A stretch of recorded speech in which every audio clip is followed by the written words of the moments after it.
جب حضرت خدیجہ سلام اللہ علیہا دنیا سے جا رہی تھیں تو انہوں نے کچھ وصیتیں کی رسول خدا کی خدمت میں، کچھ وصیتیں کی۔ ایک وصیت یہ تھی کہ فاطمہ چھوٹی ہے، ماں سے محبت بھی ہے، خیال رکھیے گا کہ کوئی اس کو تماچا نہ مارے۔ اللہ اکبر۔ یا حضرت خدیجہ، جب تک رسول خدا زندہ تھے، جب تک یہ نہیں ہو پایا، رسول خدا کے جانے کی دیر تھی، اور پھر جو قیمت ادا کرنی پڑی اس بیوی کو، کہ کس طرح انہوں نے رونے پر پابندی لگا دی حضرت سیدہ، جو اپنے باپ کے لیے رو رہی ہے، اپنے باپ کے جانے کا غم ہے اس کے لیے رو رہی ہے۔ ہم اگر یہ آئے اور انہوں نے آ کر جو کیا، بہرحال آپ مصائب سنتے آ رہے ہیں، سن بھی رہے ہیں، سنتے رہیں گے، بعد میں تو گزرا وہ آگے بڑھوں گا۔ یہ جانتے تھے کہ وہ دروازہ ہے جس پر رسول خدا 6 مہینے سلام کرتے رہے، السلام علیکم یا اہل بیت نبوہ۔ دنیا کو دکھا رہے تھے یہ دروازہ کیا ہے، اس دروازے کی قیمت کیا ہے، اس دروازے کی حیثیت کیا ہے، اور یہ آئے اسی دروازے پر،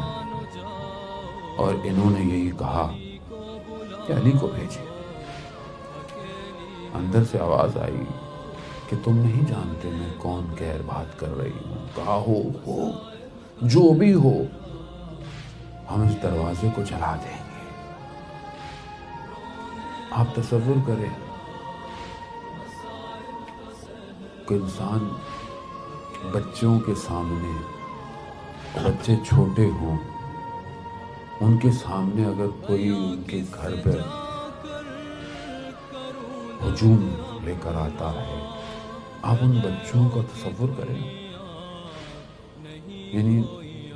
تربیت اولاد میں جو ایک نقطہ ہے کہ اگر انسان کو اپنی زوجہ سے کوئی اختلاف ہو جائے کسی بات پہ تو بچوں کے سامنے نہیں کرنا چاہیے، بچوں کے سامنے بات اونچی آواز میں نہ کریں۔ کیوں؟ کیونکہ بہرحال بچوں پہ اثر پڑتا ہے۔ مگر میرا سلام ہو ان بچوں پر جو اس وقت گھر کے اندر تھے، اور انہوں نے دیکھا کہ گھر کے دروازے کو آگ لگائی گئی،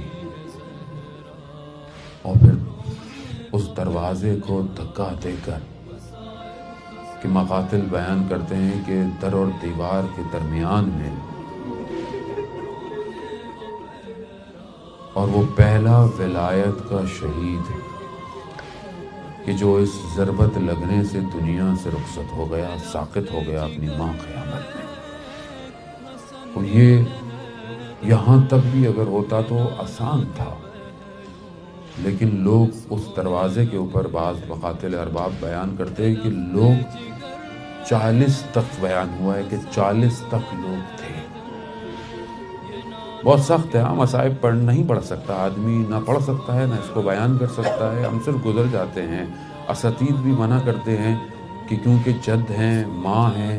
انسان اپنی ماں کے بارے میں بعض وقت بات نہیں کرتا، اور کیا کہ ایک تو امام زمانہ کی ماں ہے، ان کے بارے میں بیان کرنا واقعاً سخت ہے، لیکن بہرحال مقاتل کہتے ہیں کہ بعض 40 لوگ تھے جو اس دروازے کے اوپر سے گزرے۔ یہ امام زمانہ، مجھے معاف کیجیے گا، اس حالت میں مولا کائنات کو لے کر گئے، بہرحال آپ نے گریہ کہ آپ کی نوکری قبول ہو گئی، لے کر گئے اسی حالت میں، ابھی جس حالت میں ہم تصور بھی نہیں کرتے، مگر اسی حالت میں جب بی بی اٹھی ہیں، جب بی بی کو ہوش آتا ہے، بی بی پوچھتی ہیں کہاں ہے ابوالحسن، علی کہاں ہے، کہا لے کر گئے ہیں۔ اسی حالت میں میری بی بی اٹھی ہیں، گئی ہیں، انہوں نے دیکھا کہ امام علی کو لے کر جا رہے ہیں۔ مقاتل میں ان لعینوں کے جملے ثبت ہیں کہ جنہوں نے دیکھا کہ بی بی روک رہی ہیں، روکنا چاہ رہی ہیں، مگر ان ملونوں کی آواز آئی کہ فاطمہ کا کام تمام کر دو، فاطمہ کو ختم کر دو۔ ہاں عزاداران محترم، انہوں نے ایسا کیا، گو کہ وہ آ گئیں، گو کہ مولا کائنات گھر آ گئے، وہ بیٹھی رہی، مگر اس کے بعد فاطمہ اپنے گھر کے اندر رہی۔ پھر فاطمہ کے لیے چلنا مشکل ہو گیا۔ مقاتل بیان کرتے ہیں جب مدینہ کی عورتیں گھر آتی تھیں تو یہ دیکھتی تھی کہ یا سیدہ، اے ہماری بیوی، ہم روز آتے ہیں تو آپ کو کل سے کمزور پا رہے ہیں، آپ کا بدن ٹکڑے ہوتا جا رہا ہے، جیسے کوئی سایہ ہے اس سائے کی طرح ہوتی جا رہی ہے۔ آزاداران محترم، بس میں واپس آؤں گا، میں یہ کہوں گا یا سیدہ، جب مولا کائنات کو لے گئے آپ وہاں باہر بیٹھی رہی کہ جب تک علی نہیں آئے گا میں نہیں جاؤں گی۔ ہاں یا سیدہ، آپ حجاب کے اندر تھیں، آپ چادر کے اندر تھیں، آپ سارے مقامات تھیں، آپ بیٹھی رہی، آپ اپنے وقت کے امام کو لے گئی، مگر میرا سلام ہو آپ کی بیٹی پر کہ جو چند قدموں کے فاصلے سے یہ دیکھتی رہی کہ اس کے وقت کے امام کو، اس کے بھائی کو کربلا کے میدان میں 3 دن کا پیاسا، 3 دن کا بھوکا اور زخمی حالت میں لٹا کر اس کے سر سے گردن کو جدا کر دیا، اور یہ زینب دیکھ رہی ہے۔